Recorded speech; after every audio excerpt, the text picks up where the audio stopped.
에스더 4장의 내용은 아주 중요한 결정의 순간을 우리에게 잘 보여주고 있습니다.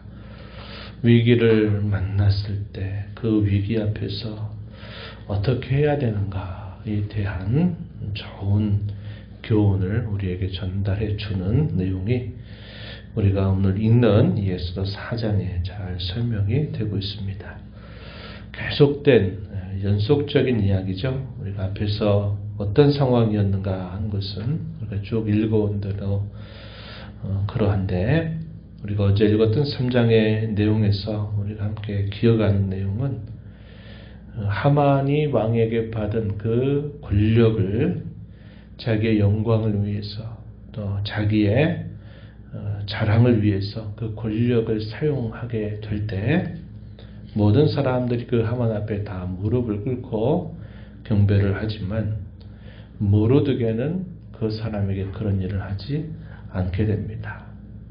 이 화가 났던 이 하만이 이 한 사람 죽이는 것으로 내가 성이 차지 않는다 생각해서 유다인 전체를 다 진멸하겠다라고 하는 음모를 꾸미게 됩니다. 그리고 왕 앞에서는 왕의 권위를 위하고 왕의 위엄을 위한 척 하면서 결국은 유다인 전체를 죽이려고 한 것이죠. 12월 13일이라고 하는 날짜로 제비를 뽑고서 이제 그 일을 왕의 인장반지를 받은 이 하만이 이 인장반지를 찍어서 각도에 있는 모든 사람들에게 이 내용들을 전달하게 됩니다. 1월 13일 날 전해서 12월 13일, 11개월이라고 하는 시간이 주어져 있습니다. 이 소식이 수상궁에도 알려지게 되면서 그곳에 사는 많은 유다인들이 그로 인해서 심한 고통을 겪고 또 혼란한 일이 벌어지게 된 겁니다. 이러한 소식을 들었던 모르드게, 그 모르드게가 어떻게 반응을 했는가? 1절 읽었던 말씀에 보니까 자기의 옷을 찢고 굵은 배 옷을 입고 죄를 뒤집어 쓰고 대성 통곡하였다. 대성 통곡하는 사람이 이 대궐문으로 들어갈 수 없다 하는 그런 규정이 있음에도 불구하고 그는 대성 통곡하는 태도를 취하면서 자신에게 닥치고 자기 민족에게 닥친 그 위기 앞에서 참으로 슬퍼하는 그런 태도를 갖게 된 것입니다. 유다인들도 그와 마찬가지로 크게 애통하고 금식을 하면서 울고 부르짖고 굵은 배의 옷을 입고 죄에 누운 자가 많이 일어나게 되었다. 이렇게 말해줍니다. 모르드게와 유다인들, 앞으로 시간이 어떻게 보면 길게 남아있는 것처럼 보이지만 이미 왕의 조서가 전달된 만큼 그것이 취소될 수 있는 일은 아닌 것입니다. 그러니까 시간적으로 남아있지만 그런 일이 이제 분명히 이루어진다라고 하는 그 절박한 상황을 인식하게 되면서 이 유다인들이 다 대성 통곡하고 금식하며 부르짖는 일이 있게 되었습니다. 에스더는 그러한 사실들을 왕궁에 있으면서 잘 알지를 못하게 된 것입니다. 에스더의 내시였던 하닥이라고 하는 사람, 그 사람을 통해서 그러한 소식들을 전해 듣고서는 모르드게가 지금 이 대궐 앞에서 대성 통곡하는 그것을 보면서 그에게 옷을 건네주면서 옷을 바꿔 입으라고 이렇게 하지만 이 모르드게는 단호하게 그런 사실들을 거절하게 됩니다.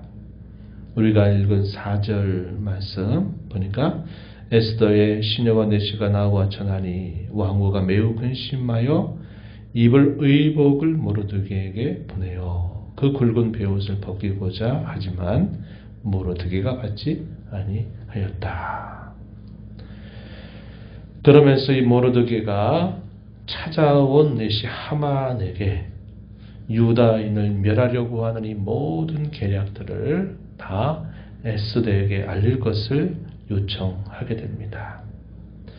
자신이 하만에게서 당한 일이 어떠어떠한 일이었고 또 이 하만이 꾸미고 있는 그 음모의 내용들도 다 알리게 되는 겁니다. 유다인 전체를 멸하기 위해서 왕의 금고에 바치기로 한 은혜 정확한 액수가 얼마인지조차도 알립니다. 우리가 앞에서 읽었던 말씀 보니까 은 1만 달란트 이것을 금고에 바치기로 약속을 하면서 유다인들을 다 죽이려고 한다는 자세한 내용들을 이 하닥에게 알리게 됩니다. 그리고 수상강에 이미도 내려져 있는 조서의 초본 그것까지도 그에게 말하고 있는 것입니다. 그러면서 이 모르드게가 요청합니다. 왕에게 나아가서 자기 민족을 위하여 간절히 구하라고 이 내시를 통해서 에스더에게 전하게 한 것입니다. 이러한 소식을 들은 이 에스더는 내시 하닥을 통해서 그의 사촌이었던 모르드게에게 또 이러한 대답을 올리는데 그 내용이 11절 말씀에 소개된 대로입니다. 당시의 규정상 아무리 왕후라도 왕이 부르지 않고 왕에게 나아가면 죽이는 법이 이미 제정이 되어 있는 상태고 그렇게 왕의 명령을 어기고 나아갔을 때 왕이 만약에 규를 내밀게 된다면 그 죽음을 면하게 되지만 만약에 왕이 규를 내밀지 않는다면 결국 죽음을 면할 수 없다라는 사실을 말하고 있는 겁니다. 그러면서 왕이 자신을 부르지 않은 지가 이미 30일이 지났다. 이렇게 자신이 처해져 있는 상황을 알리죠.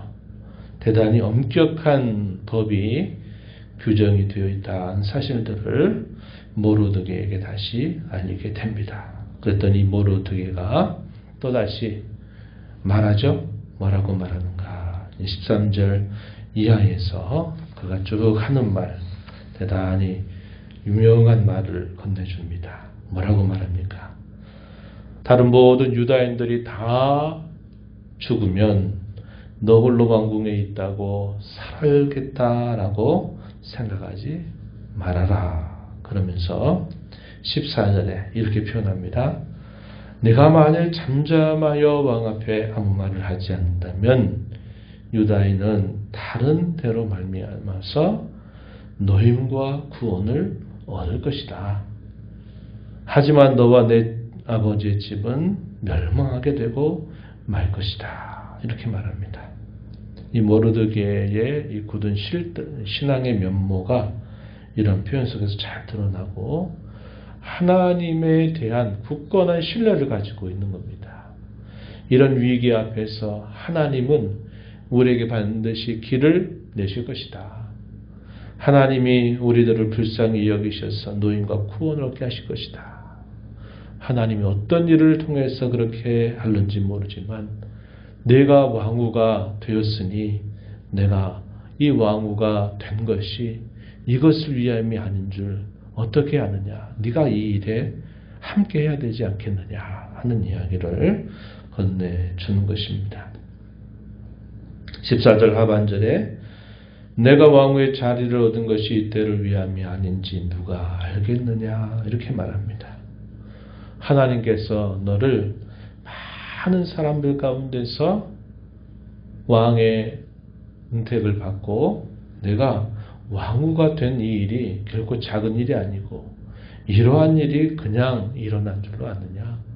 내가 그 많은 사람 중에 왕후가 된 것은 놀라운 일이고 거기에 분명한 하나님의 뜻이 있지 않겠느냐. 생각해 봐라. 이렇게 말하는 겁니다. 위기 앞에서 하나님의 뜻, 그분의 의도를 살피도록 촉구하는 이 모르드게의 말이죠. 이 말을 듣고서 에스더는 많은 생각을 했을 것입니다. 그리고 그 모르드게의 요청을 따라서 그가 결단을 내리게 돼요. 그러면서 부탁하는 말 어떻게 하느냐. 16절 말씀을 보니까 당신은 가서 나를 위해서 금식을 해달라고 요청을 합니다. 밤낮 3일 동안 먹지도 마시지도 말아달라. 자기의 모든 생명을 하나님께 맡기겠다 하는 그런 결단이죠. 그리고 나서 뭐라고 말합니까? 16절 하반절에 나도 이렇게 금식을 한 다음에 규례를 어기고 왕에게 나아갈 것입니다. 만약에 죽게 된다면 나도 그렇게 죽음을 당할 것입니다. 죽으면 죽으리다. 이러한 결단을 이야기하게 된 것입니다. 모르드게는 에스더가 이렇게 부탁하고 한 대로 다 그것을 행하는 모습이 나타나죠. 위기를 만났을 때 모르드게뿐만 아니라 모든 유다인들이 함께 그 안타까운 상황에 함께 동참하면서 하나님 앞에 금식하는 태도를 보이죠. 에스더도 이 모르드게의 말을 듣고서 깊이 고민하고 또 생각하고 결단해서 자신도 3일 동안을 하나님 앞에 금식하면서 나도 왕에게 나아갈 것이니 함께 이 일에 기도해달라 하는 그런 요청을 통해서 위기 앞에서 모든 유다 백성들이 하나가 되는 모습을 보여주고 있습니다. 예전에 북이스라엘 나라라든지 남유다의 경우 많은 위기를 당하게 될 때 그때도 이렇게 하나가 되는 경우들이 대단히 희귀한 일이 되었는데 그들이 나라를 잃어버린 서러움을 안고서 포로민으로 생활하고 있는 중에 흩어져 살고 있는 이방 땅에서 위기를 만났을 때 모두가 다 하나님 앞에 한마음이 되는 것 얼마나 놀랍고 귀한 일이겠습니까? 이러한 것들이 결국은 위기 앞에서 하나가 되는 모습 그리고 하나님 앞에 그들의 마음이 모아지는 이 모습은 하나님 모시기에 참으로 귀한 일이 아닐 수 없는 거죠. 또한 위기를 만났을 때 누구든 슬퍼할 수는 있어요. 그러나 그 슬픔 넘어서 그 위기를 또 벗어나게 하는 사람은 또 따로 있을 수 있다 하는 겁니다. 어렵다고 힘들다고 고통스럽다고 탄식하고 아파하고 괴롭다고 말하는 것들이야 누가 못하겠습니까? 그러나 거기에만 멈춰 있는 게 아니라 그런 위기와 고통과 아픔 앞에서 하나님 앞에 자신을 낮추고서 하나님께 간절하게 구하고 매달리는 그런 자세야말로 그 위기를 극복하게 하는 놀라운 일이 된다는 것을 우리 이런 일들을 통해서 배우게 되는 겁니다. 이 땅의 성도로 살면서 우리가 맞는 위기가 우리의 허물과 죄 때문에 맞는 징계가 되는 것보다도 하나님 섬기는 신앙 때문에 겪게 되는 위기라면 성도로 빚어가시는 연단의 과정으로 겪게 되는 그런 위기라면 이것이 얼마나 복된 일일까 하는 생각을 우리는 하게 되고 그런 위기 앞에서 우리는 포기하거나 낙심하지 말고 결단할 줄 아는 그런 신앙을 가지고 하나님 앞에 살아가야 됨을 오늘 말씀을 통해서 우리가 잘 배우게 되는 것입니다. 이러한 교훈들을 다시 저와 여러분의 마음속에 깊이 새기면서 우리 하나님 앞에 위기 때문에 슬퍼만 하지 말고 그 위기를 극복하기 위해서 더욱 하나님을 가까이 하며 하나님을 찾을 줄 아는 그러한 신앙, 그러한 위기를 타개해 나갈 수 있는 그런 신앙의 모습을 잘 드러내는 저와 여러분이 되기를 바랍니다. 하나님 아버지 감사합니다.